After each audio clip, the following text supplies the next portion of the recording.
नमस्ते प्रणाम। और फिर से दीपक सूरदास के आवाज में छठ पूजा का गीत बहुत ही बढ़िया लेकर आए हैं।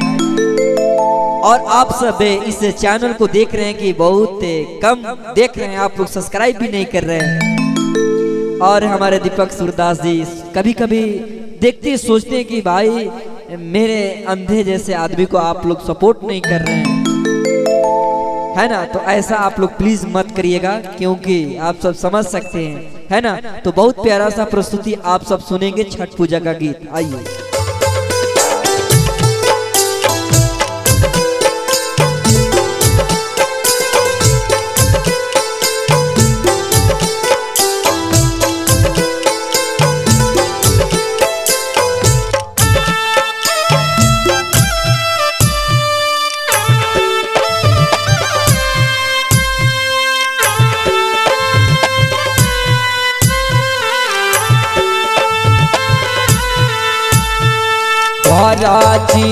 कराची देव परी से ओड़िए ओड़िए मधु चुए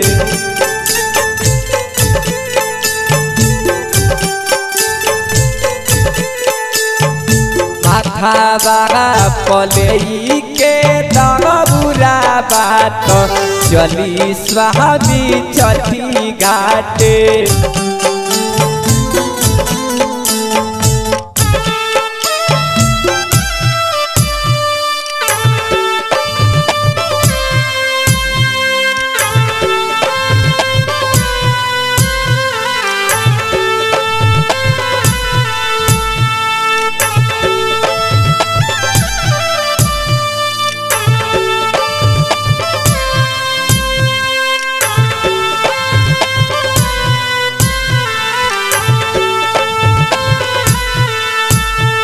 और के बेरा भाई घर ना कुबेरावा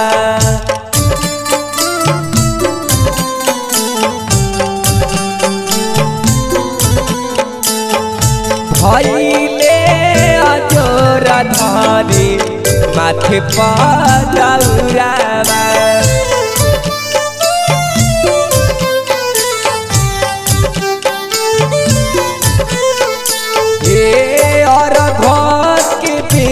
भाईल करना कुबेरावा भइले अजोर धरे माथे पदौरावा सुना सान लागता डगरिया तो कहीं नाही गीत गुजे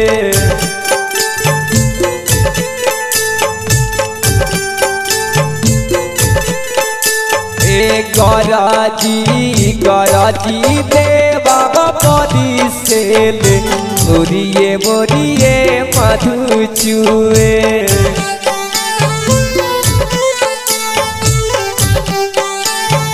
प्याज में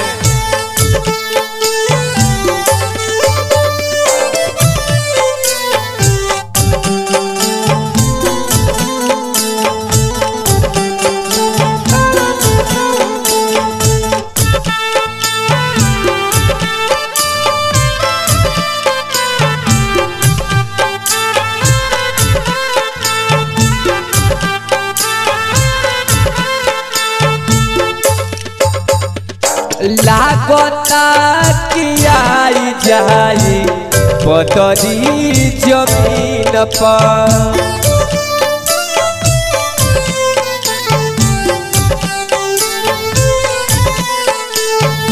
काहे के कुपित देव भइले एक दिन पर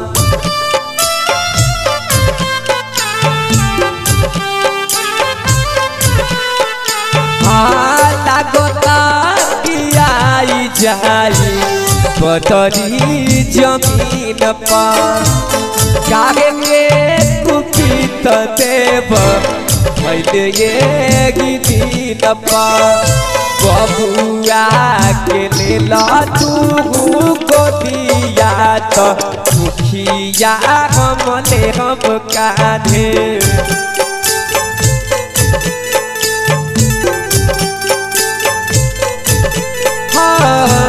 कराची देव बड़ी से बोलिए बोलिए मधु चुए बोलिए बोलिए मधु चुए बोलिए बोलिए। और एक गाना छठ पूजा का गीत हमारे दीपक सूरदास जी जो कि कभी दुनिया को देखे नहीं है, बिल्कुल आंख से अंधे हैं और इनका प्यारा सा प्रस्तुति छठ पूजा गीत गा रहे थे। अगर इनकी आवाज को आप सब पसंद करते हैं तो इस चैनल को जल्दी से सब्सक्राइब कर लीजिए और लाइक करिए और मीठी मीठी कमेंट में लिख के बताएं कि आप सब दीपक सूरदास जी कैसे गा रहे हैं, है ना। तो इनका लगातार प्रोजेक्ट जाते रहेगा इस कंपनी से। तो फिर से मिलेंगे नेक्स्ट वीडियो में, तब तक के लिए good take care, bye bye, जय हिंद, जय भारत।